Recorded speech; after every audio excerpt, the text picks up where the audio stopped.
பேய் வீட்டில் விழுந்த செல்போன். திகில் கதை. இந்த ஏரியாவுக்கு வந்தது மகா மடத்தனம் என்று குடித்தனம் வந்த அடுத்த நாளே மனம் புழுங்கினார் உதயச்சந்திரன். சொந்த வீட்டுக்காரர்கள் தான் இங்கு நெடுநாள் தாக்கு பிடிப்பார்கள். அங்கும் இங்குமாக சில வீடுகள், கட்டி முடிக்காத பாதையில் இருக்கும் வீடுகள் சில, குறுகலான தெருக்கள். மழை பெய்தால் ஏரியா ரொம்ப மோசமாகி விடும். அடுத்து இரவு 8 மணிக்கு ஏரியா அடங்கி விடுகிறது. அந்த பெரிய வீட்டை பார்த்தார். 12A சோலைமலை நிவாஸ். அதற்கு பிறகு ரோடு கிடையாது, டெட் எண்ட். தெருவின் முனையில் தனியாக இருந்தது. தன் வீட்டிலிருந்து சற்று தள்ளித்தான் இருந்தது. ஆட்கள் புழுங்காததால் முன்னும் பின்னும் செடி கொடிகள் காட்டுத்தனமாக வளர்ந்திருந்தது. வெளிச்சுவர்கள் பெயிண்டுகள் உதிர்ந்து காரை படிந்திருந்தது. வீட்டின் வெளி ஜன்னல் கதவுகள் இரண்டொன்று திறந்திருந்தன. உள்ளே ஒரே இருட்டு. கிரில்கள் துருப்பிடித்து இரும்பு தெரிந்தது. வாசல் கிரில்கே துருப்பிடித்து தொங்கிக் கொண்டிருந்தது. சன்ஷேடுகளில் முழுவதும் புறா காக்கை எச்சம். கிணறை நோக்கி போகும் சிமெண்ட் பாதை நிறைய இடத்தில் பெயர்ந்து புல் முளைத்திருந்தது. கிணறும் பாழடைந்து அதன் சுற்றுச்சுவர்களில் நிறைய காக்கை புறா எச்சங்கள். என்ன சார், அந்த வீட்டையே பார்க்குறீங்க? ஏரியாவுக்கு புதுசா? ஆமாம், என் பேரு உதயச்சந்திரன். அடுத்த தெருவில் தான் குடி வந்திருக்கிறேன். ஒரு பிரைவேட் கம்பெனியில் GM. நீங்க? நானும் இதே ஏரியா தான். I am Sudhakar Rao. ரொம்ப வருஷமா இருக்கேன். நேத்து என் பொண்ணு வாக்கிங் வரும்போது என் செல்போனை இந்த வீட்டு உள்ள தூக்கி போட்டுட்டா. பிளாக்பெரி விலை 40,000 ரூபாய். 40,000 ரூபாயா? ஐயையோ, இந்த வீட்லையா? மிரட்சியாக உதயச்சந்திரனை பார்த்தார். அவள் மூல வறட்சி கம்மியான பொண்ணு, விளையாட்டா தூக்கி போட்டுட்டா. ஏன், உள்ள போய் எடுக்க முடியாதா? சார், இது பேய் வீடு sir. It is a haunted house.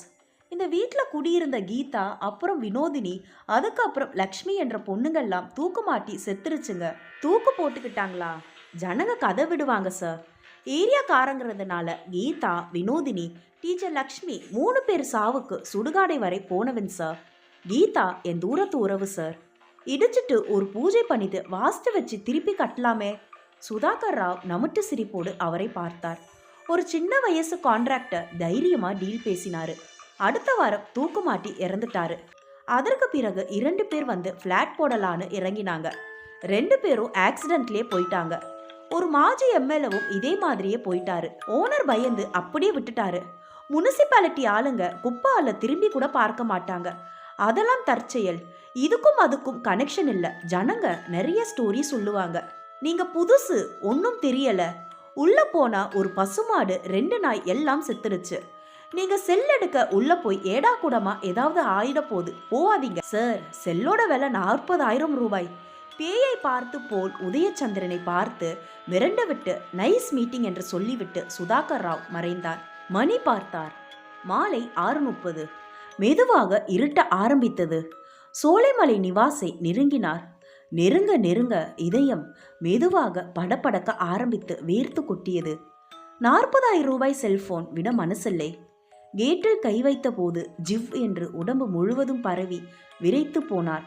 Geetha, Vinodhini, teacher Lakshmi. மீண்டும் படபடப்பு, வியர்வை குளியல்.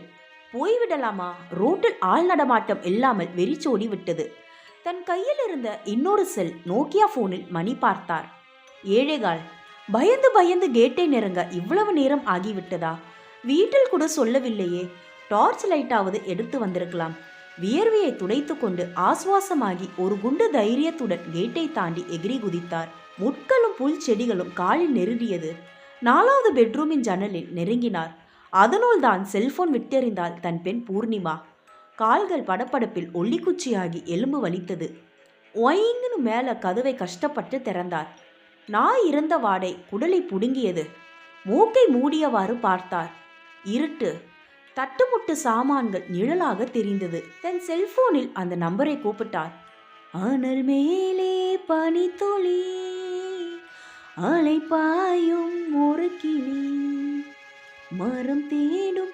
உள்ள டேபிள் மேல சார்ஜ் வைக்கப்பட்டு செல் பளிச் பளிச் என்று ஒளிர்ந்தது. பாட்டு ஆளில் எதிரொலித்து திகிலை கூட்டியது. ஒட்டிய உதட்டை பிரிக்க முடியாமல் படப்படுத்தார். ஐயோ, இது என் செல் டியூன் இல்லையே. நம்பரை பார்த்தார். தன் நண்பர் தான். ஏன் வேறு டியூன்? உள்ளங்க ஈர பிசுபிசுப்புடன் நிறுத்திவிட்டு மீண்டும் அடித்தார். வெண்ணிலவே வெண்ணிலவே வினை தாண்டி வருவாயா, விளையாட ஜோடி தேவை. இதுவும் தன் செல் டியூன் அல்ல.